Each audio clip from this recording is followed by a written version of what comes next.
Hoy vamos a meternos de lleno en un conflicto filosófico que, fíjate, aunque nació hace ya 2500 años, sigue estando totalmente de actualidad: la batalla por definir qué es de verdad la justicia.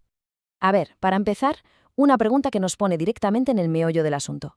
¿Qué se hace cuando una ley te obliga a ir en contra de tu propia conciencia? ¿Hay que obedecer siempre, sin más, o tenemos un deber superior con lo que es justo?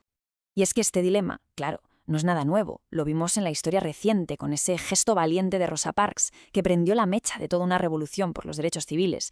Y si nos vamos 2000 años atrás, nos lo encontramos en la tragedia griega de Antígona, que se enfrentó al poder del mismísimo rey en nombre de una ley no escrita, una ley que para ella era eterna. En los dos casos, la tensión es la misma: la ley de los hombres contra la ley de la conciencia. Y esta idea que Montesquieu clava con esta frase nos lleva directos al corazón de la filosofía. A ver, si la ley no es la fuente final de la justicia, entonces, ¿cuál es? ¿Existen unos principios universales de lo que está bien y lo que está mal? ¿O todo depende del momento y del lugar? Para intentar aclararlo, vamos a viajar al origen, al sitio donde este debate se encendió por primera vez. Venga, vámonos de viaje. Nos plantamos en la Atenas del siglo V a.C., una ciudad que estaba en su apogeo, que se atrevió a probar una forma de gobierno que era, radicalmente nueva, y que sin tenerlo preparó el terreno para una auténtica revolución intelectual. ¿Y cómo es que Atenas llegó a ser tan poderosa? Pues mira, todo empieza con la victoria contra el Imperio Persa. Después de eso, Atenas monta una alianza, la Liga de Delos, y muy pronto empieza a usar el dinero de sus aliados para su propio beneficio.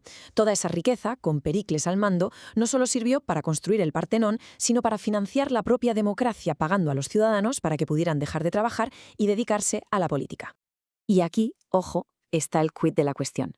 La democracia ateniense dio a sus ciudadanos unos derechos que eran impensables para la época: la isonomía, que todos eran iguales ante la ley; la isegoría, que todos podían hablar en la asamblea; y la parresía, la libertad para decirlo todo. De repente, para triunfar en política ya no bastaba con ser de buena familia, había que saber convencer.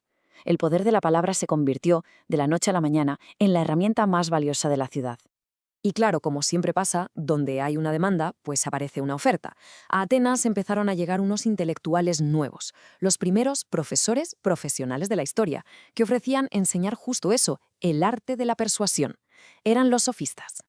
Los sofistas, que eran gente que había viajado mucho, trajeron una idea que fue, una bomba. Hacían una distinción entre physis, o sea, las leyes de la naturaleza, que son las mismas para todos y no cambian, y nomos, las leyes humanas. Para ellos, nuestras leyes y nuestra moral no venían de los dioses, eran simplemente acuerdos, convenciones humanas que cambiaban de un sitio a otro. El más famoso de todos, Protágoras, lo dejó niquelado con esta frase. Lo que quería decir es que no existe una verdad única, ni una justicia absoluta. Todo es relativo a nosotros, a los seres humanos. A esta filosofía se la conoce como relativismo. ¿Y qué quiere decir esto en cristiano? Pues que lo que es verdad aquí y ahora puede no serlo en otro sitio o en otro momento. No hay una vara de medir universal. Cada cultura crea sus propias verdades. Para los atenienses, que estaban acostumbrados a pensar que sus leyes venían de los dioses, esto fue un shock tremendo. Ojo que no todos los sofistas iban en el mismo saco, ¿eh? Protágoras, por ejemplo, era un relativista, sí, pero creía que la retórica servía para educar buenos ciudadanos y llegar a acuerdos. Pero otros, como Gorgias, eran mucho más radicales. Gorgias era un escéptico, pensaba que la verdad, si es que existía, era imposible de conocer. Para él, la palabra no era para buscar la verdad, sino que era un arma de poder, un instrumento para manipular. Y en medio de todo este lío, con la verdad en venta y el escepticismo en el aire, aparece un personaje que va a ponerlo todo patas arriba. Un ateniense que no cobraba por enseñar y que se dedicó en cuerpo y alma a una sola cosa: hacer dudar a sus conciudadanos de todo lo que creían saber. Hablamos, claro, de Sócrates. Y lo más curioso de Sócrates es su punto de partida. Fíjate, mientras los sofistas iban por ahí presumiendo de saberlo todo y enseñando la virtud a cambio de un buen dinero, Sócrates suelta esto. Y su famosa frase no es falsa modestia, es la base de toda su filosofía. Para él, el primer paso, el más importante para empezar a buscar el conocimiento de verdad, es reconocer la propia ignorancia. Sócrates se plantó de frente contra el relativismo sofista. Él estaba convencidísimo de que cosas como la justicia o la bondad no eran simples acuerdos. Creía que existían verdades universales, válidas para todo el mundo, en cualquier sitio y en cualquier momento. El reto, por tanto, no era aprender a convencer a otros, sino descubrir esas verdades que, según él, todos llevamos dentro. Y para hacer esto, se inventó un método. Un diálogo que tenía como dos fases. La primera, la ironía. Sócrates se hacía el tonto, como que no sabía nada, y empezaba a hacer preguntas hasta que la otra persona se daba cuenta de que sus ideas estaban llenas de contradicciones. Y una vez que derrumbaba esas falsas seguridades, empezaba la segunda fase, la mayéutica. Como si fuera una comadrona, Sócrates, a base de más preguntas, ayudaba a que su interlocutor diera a luz la verdad, esa definición universal que estaba en su interior. Vale, tenemos a los sofistas, los maestros de la persuasión, y a Sócrates, el buscador incansable de la verdad universal. Un debate alucinante, ¿verdad?, que ha marcado todo nuestro pensamiento. Pero, en este escenario lleno de hombres discutiendo en la plaza pública, ¿no nos falta alguien?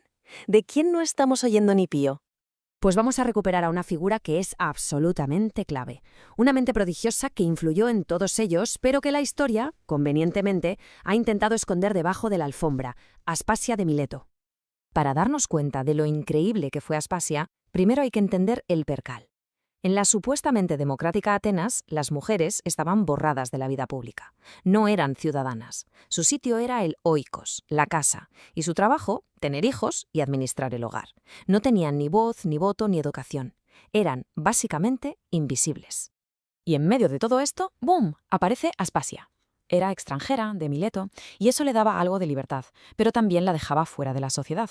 Era una mujer cultísima, una maestra de retórica tan buena que, según cuentan, el propio Sócrates la llamaba mi maestra. Y lo más escandaloso fue la compañera y pareja de Pericles, el líder de Atenas, con quien hablaba de política y filosofía de tú a tú.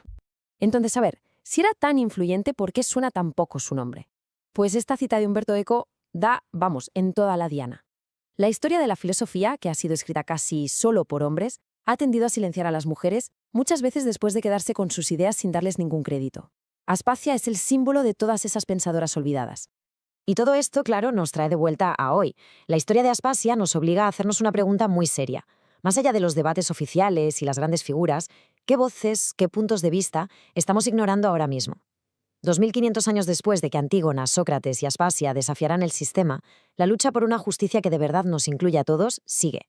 Y la primera pregunta, a lo mejor, sigue siendo la misma. ¿Quién tiene derecho a hablar?